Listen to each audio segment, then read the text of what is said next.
Hello students, welcome to class 7th history. इस part में हम आगे कंटिन्यू कर रहे हैं chapter 6 towns, traders and craft persons. तो देखिए, हम अभी तक हमने पढ़ा कि राजा मंदिर अपनी वेल्थ और पावर दिखाने के लिए मंदिर निर्माण करवाता था। इसके अलावा जो पिलग्रिम्स आते थे, जो धार्मिक स्थल पर जो तीर्थ यात्री आते थे, वहाँ पर भी लोग दान देते थे। और अभी हम एग्जाम्पल पढ़ रहे हैं तंजावुर के बारे में, चोला डायनेस्टी के बारे में। तंजावुर में क्या क्या निर्माण कार्य करवाए गए और वहाँ पे कैसे जो ट्रेडिंग है, जो कमर्शियल एक्टिविटीज़ हैं वो स्टार्ट हुई, तो क्या कारण थे, ये अभी हम इस चैप्टर में आगे पढ़ेंगे।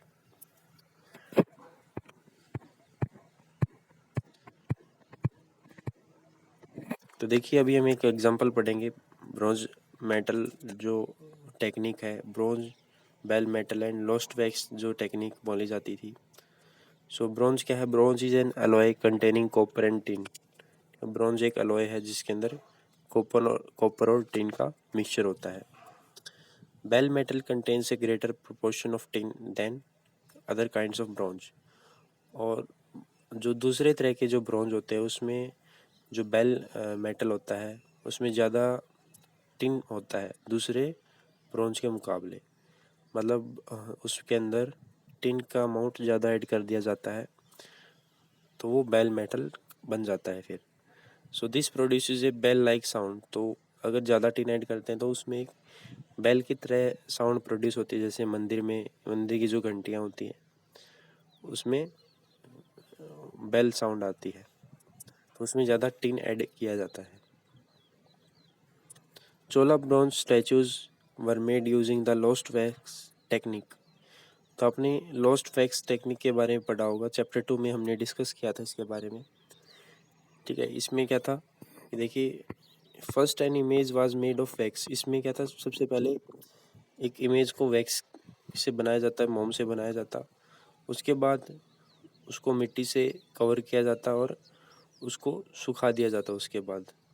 ठीक है, नेक्स्ट इट वाज हीटेड। फिर उसको गर्म कर दिया जाता। And a tiny hole was made in the clay cover. और एक छोटा सा होल बना दिया जाता जो क्ले का कवर होता। ये अंदर तो जो इमेज होती वो तो वैक्स की होती, मोम की होती, और उसके बाहर की जो कवरिंग होती वो होती इसकी वैक्स की। ठीक है, सॉरी, जो क्ले है उसकी कवरिंग होती। और उसको गर्म करने के बाद जो है उसमें एक होल कर देते उस क्ले के अंदर। The molten wax was used to drain out through this hole. तो जो पिघला हुआ जो वैक्स होता है उसको बाहर निकाल लिया जाता है, ठीक है, इस होल के through. Then molten metal was poured into the clay mould through the hole. और उसके बाद जो क्ले होल होता उसके अंदर से मोल्टन मेटल भी डाल देते, जो पिघली हुई जो धातु होती, उस जो शेप बनी होती मिट्टी की, जो होलो शेप बनी होती, उसके अंदर वो सारा मेटल जो लिक्विड फॉर्म में था वो डाल देते। Once the metal cooled and solidified, the clay cover was carefully removed. और जैसे ही मेटल ठंडा हो जाता और सॉलिड हो जाता, तो उस क्ले का जो कवर है, जो क्ले की जो बाहरी परत है, उसको निकाल देते, रिमूव कर देते। और फिर उसको जो इमेज निकलती है बाहर उसको साफ करते और उसको फिर पॉलिश भी किया जाता। तो ये थी लोस्ट वैक्स टेक्निक, जो पहले यूज़ की जाती थी मूर्तियाँ बनाने के लिए, मेटल की जो मूर्तियाँ हैं उसको बनाने के लिए। ठीक है,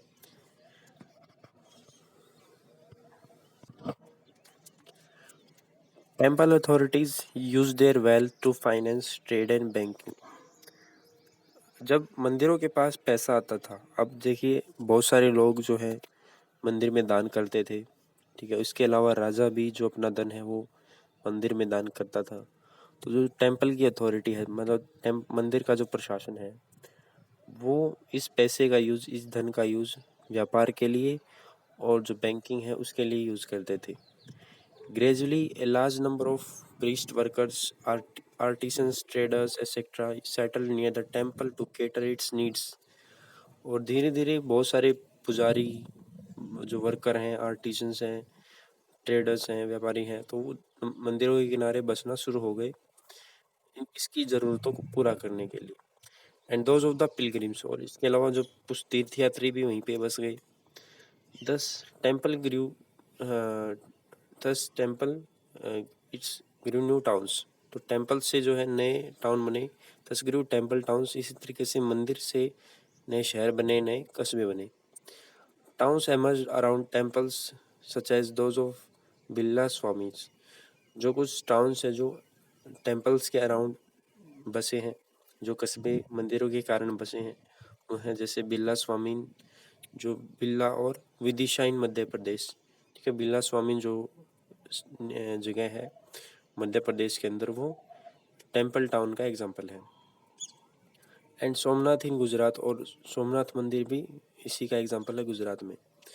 other important temple towns included Kanchipuram and Madurai in Tamil Nadu and Tirupati in Andhra Pradesh. देखिए, one of the most famous यहाँ पे टेम्पल्स के नाम दिए गए हैं, जैसे कांचीपुरम है, ठीक है, या फिर मदुरई है तमिलनाडु में, या फिर तिरुपति बालाजी का जो मंदिर है आंध्र प्रदेश में।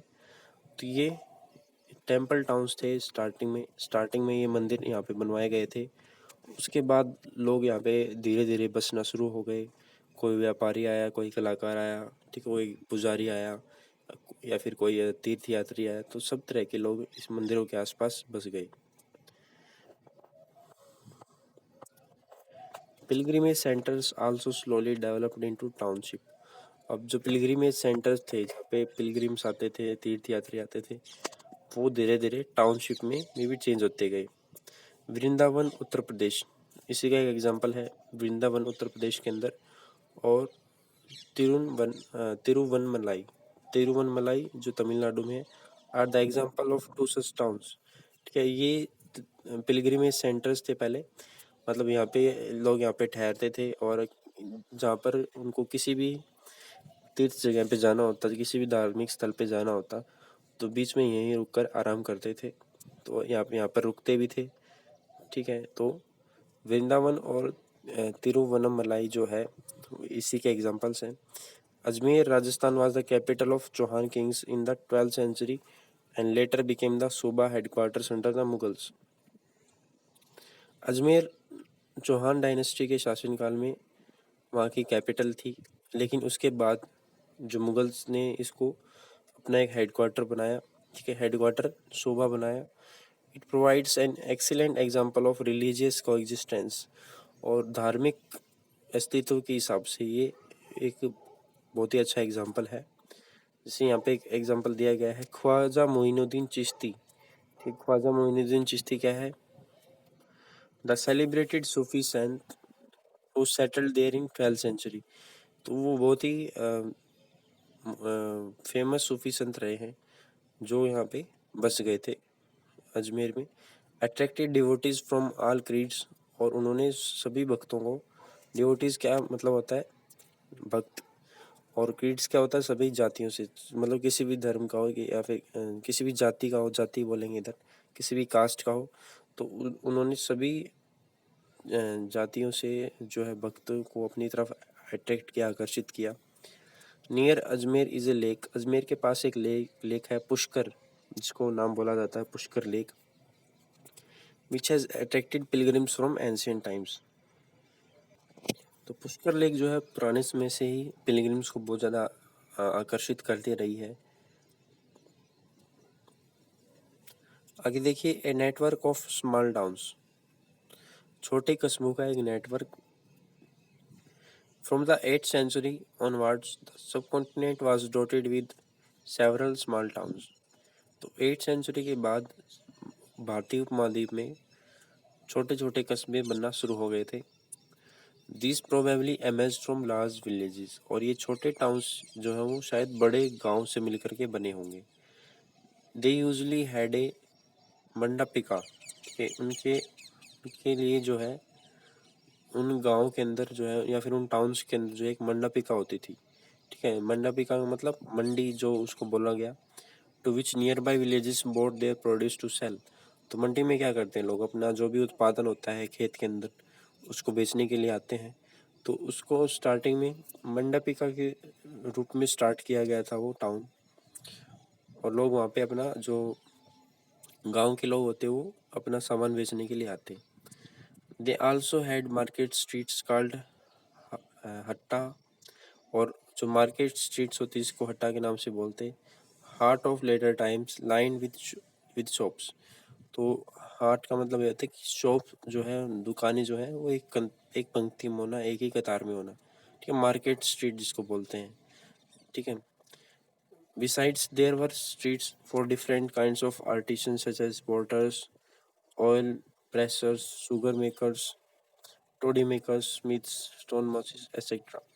इसके अलावा बहुत सारे आर्टिसन, बहुत सारे कलाकारों की या फिर जो अलग अलग व्यवसाय से जुड़े लोग रहते थे उनकी भी दुकानें रहती थी, जैसे कि पोर्टर्स हैं, ऑयल प्रेसर्स हैं, शुगर मेकर हैं। तो इन सभी की दुकानें वहाँ पे बननी शुरू हो गई।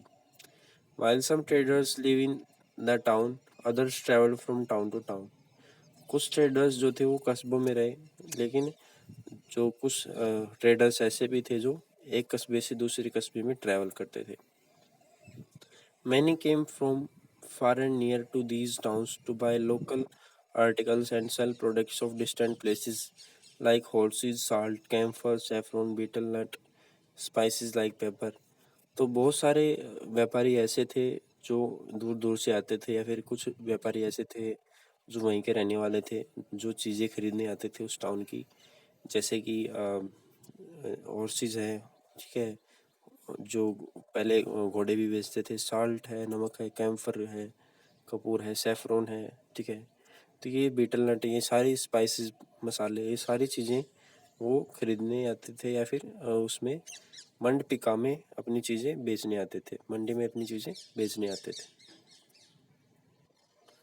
यूजली ए सामंता और इन लेटर टाइम्स जमींदार built A fortified place near this towns. आपने सामंता के बारे में पढ़ा है। सामंता कौन होता था? जो राजा के लिए काम करता था, या फिर जो राजा का एक मुख्य व्यक्ति होता था उसे सामंता बोलते थे। और सामंता ही बाद में जो उन्होंने राजा के खिलाफ विद्रोह करके अपनी अलग से डायनेस्टीज बना लेते थे। सो लेटर टाइम्स जमींदार, फिर उनको जमींदार के नाम से ही बुलाया जाने लगा। सो बिल्ट फोर्टिफाइड प्लेस, तो उन्होंने फोर्टिफाइड प्लेस, फोर्टिफाइड का मतलब होता है मजबूत। ठीक है, जो एक मजबूत शहर हो जिसके ऊपर कोई आक्रमण ना कर सके, उसकी पहरेदारी अच्छे से हो। तो उन्होंने फोर्टिफाइड प्लेस बनाई इन कस्बों के पास। They levied taxes on traders, उन्होंने ट्रेडर्स, व्यापारियों के ऊपर टैक्स लगाना शुरू कर दिया। Artisans and articles of trade and sometimes donated and the right to collect taxes to this local temples. और उसके बाद ट्रेडर्स पे टैक्स लगाए उन्होंने, आर्टिसंस पे, और कुछ ऐसे आर्टिकल, कुछ ऐसी चीज़ें जो थी वो जो बहुत ही ज़्यादा उपयोगी थी या फिर जो बहुत ही ज़्यादा इम्पोर्टेंट थी उसके ऊपर टैक्स लगाए। कुछ कभी कभी उन्होंने डोनेट भी किया, या फिर कुछ ऐसा उन्होंने उनका जो अधिकार था कि वो, उनका जो टैक्स कलेक्ट करने का जो अधिकार है वो राजा देता था। ठीक है, लोकल टेम्पल्स जो वहाँ के स्थानीय जो मंदिर होते वहाँ से उनका अधिकार था कि वो टैक्स को इकट्ठा करें, which had been built by themselves. या फिर जो जो मंदिर थे, जो लोकल टेम्पल थे, वो या तो वो खुद बनाते थे, या फिर जो रिच मर्चेंट्स थे, वो जो अमीर व्यापारी थे वो बनवाते थे। मतलब कहने का मतलब ये है कि सामंता जो है वो, उनका एक तरीके से कंट्रोल था मार्केट के ऊपर। ठीक है, these rights were recorded in inscriptions that have survived to this day. अब ये जो राइट्स जो बताए गए हैं, मतलब ये जो उनके अधिकार हैं सामंताइज के, वो इंस्क्रिप्शंस में भी लिखे गए हैं जो अभी भी हमें देखने को मिलते हैं। आगे देखिए, टैक्सेस ऑन मार्केट। मार्केट में क्या क्या टैक्स लगता था वो हम देखते हैं कि यहाँ पे एक समरी दी गई है कि जैसे शुगर है, ठीक है, शुगर, जैगरी, गुड़ है, डाइज है, थ्रेड, कॉटन, तो इन सभी चीज़ों पे जो है ये टैक्स लगता था। तो यहाँ पे एक समरी दी गई है 10th सेंचुरी की, जो एक इंस्क्रिप्शन से मिली है, राजस्थान के एक इंस्क्रिप्शन से मिली है, जिसमें कि जो सामंताज थे वो किन किन चीज़ों पर जो अपनी जो टैक्स है वो इकट्ठा करते थे। ठीक है, तो sugar, jaggery, dye, thread, cotton, salt, इन चीज़ों पर टैक्स लगता था। जो इसके अलावा कुछ और टैक्सेस भी थे, जैसे there were tax on traders, व्यापारियों पे टैक्स थे। ठीक है, जो गोल्ड के मेटल बेचते थे, या फिर जो डिस्टिल मेटल गुड्स बेचते थे, ठीक है, या फिर ऑयल बेचते थे, या फिर कैटल फूडर, या फिर लॉर्ड्स ऑफ ग्रेन का अनाज बेचते थे। तो ये कुछ टाइप के टैक्स हैं। तो आगे का जो हमारा नेक्स्ट सेक्शन है ट्रेडर्स बिग एंड स्मॉल, ये नेक्स्ट वीडियो में कंप्लीट करेंगे। अभी के लिए इतना ही। Thank you.